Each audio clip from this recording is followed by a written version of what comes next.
भागवत पुराण पंचम स्कंद 21वां अध्याय सूर्य के रथ और उसकी गति का वर्णन। आज वैसे भी सूर्य भगवान की पूजा है, छठ पर्व। ये सूर्यदेव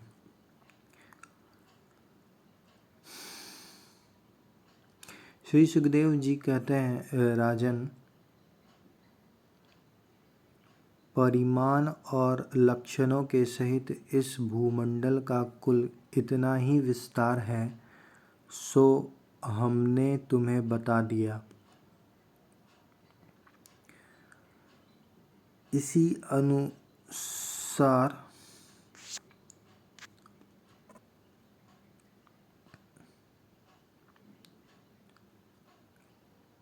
श्री सुखदेव जी कहते हैं, राजन, परिमाण और लक्षणों के सहित इस भूमंडल का कुल इतना ही विस्तार है, सो हमने तुम्हें बता दिया। इसी के अनुसार विद्वान लोग द्युलोक का भी परिमाण बताते हैं। जिस प्रकार चना मटर आदि के दो दलों में से एक का स्वरूप जान लेने से दूसरे का भी जाना जा सकता है, उसी प्रकार भूलोक के परिमाण से ही द्युलोक का भी परिमाण जान लेना चाहिए। इन दोनों के बीच में अंतरिक्ष लोक है। यह इन दोनों का संधि स्थान है। इसके मध्य भाग में श्री सुखदेव जी कहते हैं, राजन, परिमाण और लक्षणों के सहित इस भूमंडल का कुल इतना ही विस्तार है, सो हमने तुम्हें बता दिया। इसी के अनुसार विद्वान लोग द्युलोक का भी परिमाण बताते हैं। जिस प्रकार चना मटर आदि के दो दलों में से एक का स्वरूप जान लेने से दूसरे का भी जाना जा सकता है, उसी प्रकार भूलोक के परिमाण से ही द्युलोक का भी परिमाण जान लेना चाहिए। इन दोनों के बीच में अंतरिक्ष लोक है। यह इन दोनों का संधि स्थान है। इसके मध्य भाग में स्थित ग्रह और नक्षत्रों के अधिपति भगवान सूर्य अपने ताप और प्रकाश से तीनों लोकों को तपाते और प्रकाशित करते रहते हैं। वे उत्तरायण, दक्षिणायन और विषुवत नाम वाली क्रमशः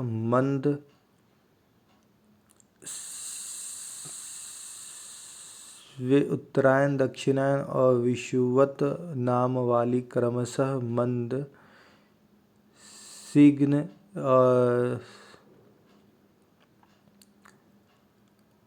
और समान गतियों से चलते हुए समयानुसार मकर आदि राशियों में ऊंचे नीचे और समान स्थानों में जाकर दिन रात को बड़ा छोटा या समान करते हैं। जब सूर्य भगवान मेष या तुला राशि पर आते हैं, तब दिन रात समान हो जाते हैं। जब वृषादि 5 राशियों में चलते हैं, तब प्रति मास रात्रियों में एक एक घड़ी कम होती जाती है और उसी हिसाब से दिन बढ़ते जाते हैं। जब वृश्चिक आदि 5 राशियों में चलते हैं, तब दिन और रात्रियों में इसके विपरीत परिवर्तन होता है।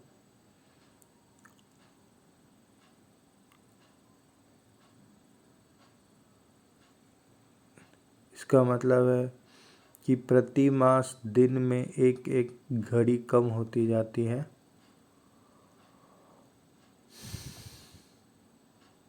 और उसी हिसाब से रात्रि बढ़ते जाती है। जब वृश्चिक आदि 5 राशियों में चलते हैं तब दिन और रात्रियों में इसके विपरीत परिवर्तन होता है। इस प्रकार दक्षिणायन आरंभ होने तक दिन बढ़ते रहते हैं और उत्तरायण लगने तक रात्रियां। इस प्रकार पंडित जन मानसोत्तर पर्वत पर सूर्य की परिक्रमा का मार्ग 9 करोड़ 51 लाख योजन बताते हैं। उस पर्वत पर मेरु के पूर्व की ओर इंद्र की देवधानी, दक्षिण में यमराज की संयमनी, पश्चिम में वरुण की निम्नलोचनी और उत्तर में चंद्रमा की विभावरी नाम की पुड़ियाँ हैं। इन पुड़ियों में मेरु के चारों ओर समय समय पर सूर्योदय, मध्याह्न, सायंकाल और अर्धरात्रि होते रहते हैं। इस प्रकार पंडित जन मानसोत्तर पर्वत पर सूर्य की परिक्रमा का मार्ग 9 करोड़ 51 लाख योजन बताते हैं। उस पर्वत पर मेरु के पूर्व की ओर इंद्र की देवधानी, दक्षिण में यमराज की संयमनी, पश्चिम में वरुण की निम्नलोचनी और उत्तर में चंद्रमा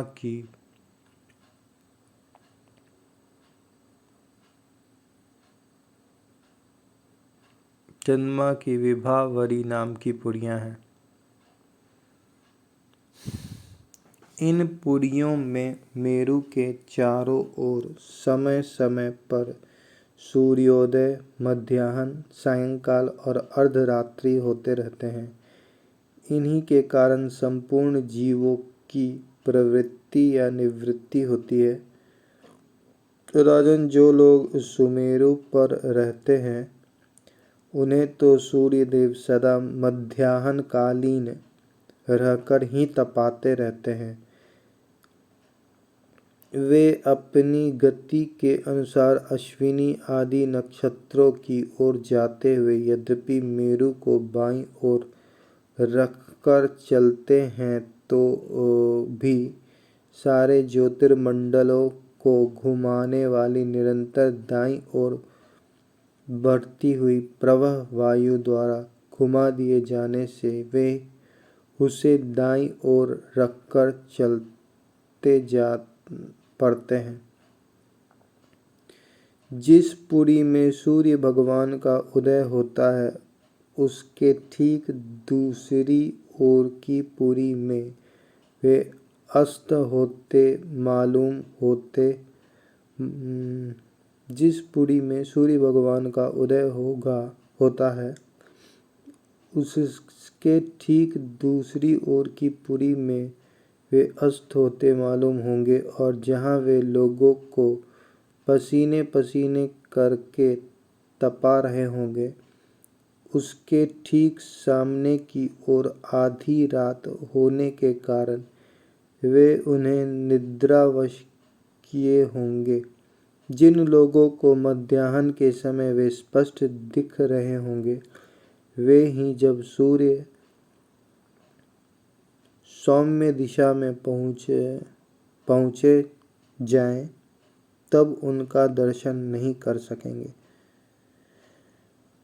जिस पुरी में सूर्य भगवान का उदय होता है उसके ठीक दूसरी ओर की पुरी में वे अस्त होते मालूम होंगे और जहाँ वे लोगों को पसीने पसीने करके तपा रहे होंगे उसके ठीक सामने की ओर आधी रात होने के कारण वे उन्हें निद्रावश किए होंगे।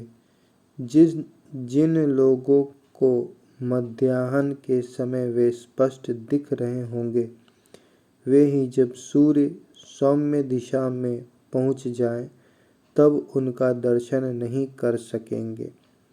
सूर्यदेव जब इंद्र की पुरी से यमराज की पुरी को चलते हैं तब 15 घड़ी में वे 2.25 करोड़ और 12.5 लाख योजन से कुछ 25,000 योजन अधिक चलते हैं। फिर इसी क्रम से वे वरुण और चंद्रमा की पुरियों को पार करके पुनः इंद्र की पुरी में पहुँचते हैं। इस प्रकार चंद्रमा आदि अन्य ग्रह भी ज्योतिष चक्र में अन्य नक्षत्रों के साथ साथ उदित और अस्त होते रहते हैं। इस प्रकार भगवान सूर्य का वेदमय रथ एक मुहूर्त में 34,800 योजन के हिसाब से चलता हुआ इन चारों पुरियों में घूमता रहता है। इसका संवत्सर नाम का एक चक्र पहिया बतलाया जाता है। उसमें मास रूप 12 अरे हैं, ऋतु रूप 6 नेमिया हाल है, 3 चौमासे रूप 3 नाभि, ऋतु रूप 6 नेमिया हाल हैं, 3 चौमासे रूप 3 नाभि आवन है। इस रथ की धुरी का एक सिरा मेरु पर्वत की चोटी पर है और दूसरा मानसोत्तर पर्वत। इसमें लगा हुआ यह पहले कोल्हू के पहिए के समान घूमता हुआ मानसोत्तर पर्वत के ऊपर चक्कर लगाता है। इस धुरी में जिसका मूल भाग जुड़ा हुआ है, ऐसे एक धुरी और है, वह लंबाई में इससे चौथाई है। उसका ऊपरी भाग तैलयंत्र के धुर के समान ध्रुव लोक से लगा हुआ है।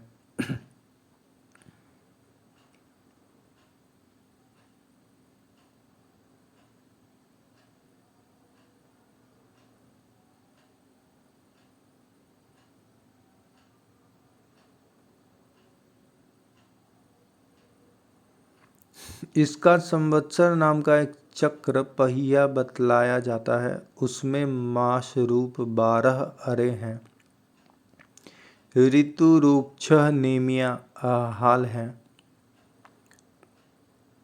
3 चौमासे रूप 3 नाभि आवन हैं। इस रथ की धुरी का एक सिरा मेरु पर्वत की चोटी पर है और दूसरा मानसोत्तर पर्वत पर। इसमें लगा हुआ यह पहिया कोल्हू के पहिए के समान घूमता हुआ मानसोत्तर पर्वत के ऊपर चक्कर लगाता है। इस धुरी में जिसका मूल भाग जुड़ा हुआ है, ऐसी एक धुरी और है, वह लंबाई में इससे चौथाई है। उसका ऊपरी भाग तैलयंत्र के धुरे के समान ध्रुव लोक से लगा हुआ है। इस रथ में बैठने का स्थान 36 लाख योजन लंबा और 9 लाख योजन चौड़ा है। इसका जुआ भी 36 लाख योजन ही लंबा है। उसमें अरुण नाम के सारथी ने गायत्री आदि छंदों के से नाम वाले 7 घोड़े जोत रखे हैं। वे ही इस रथ पर बैठे हुए भगवान सूर्य को ले चलते हैं।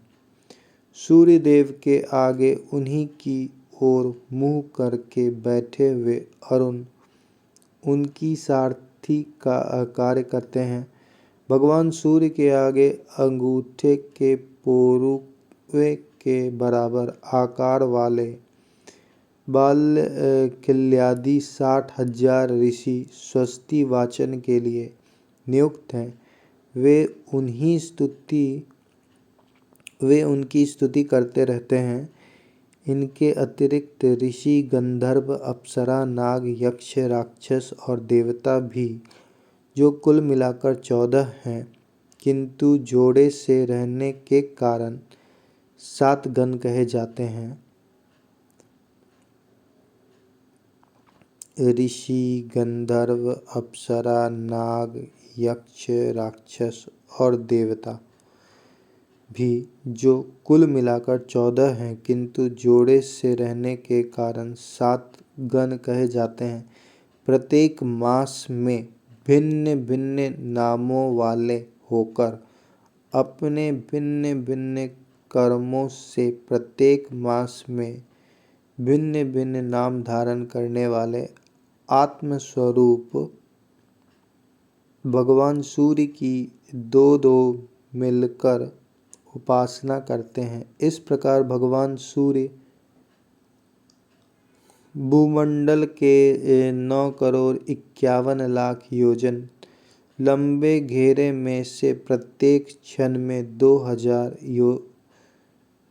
2 योजन की दूरी पार कर लेते हैं।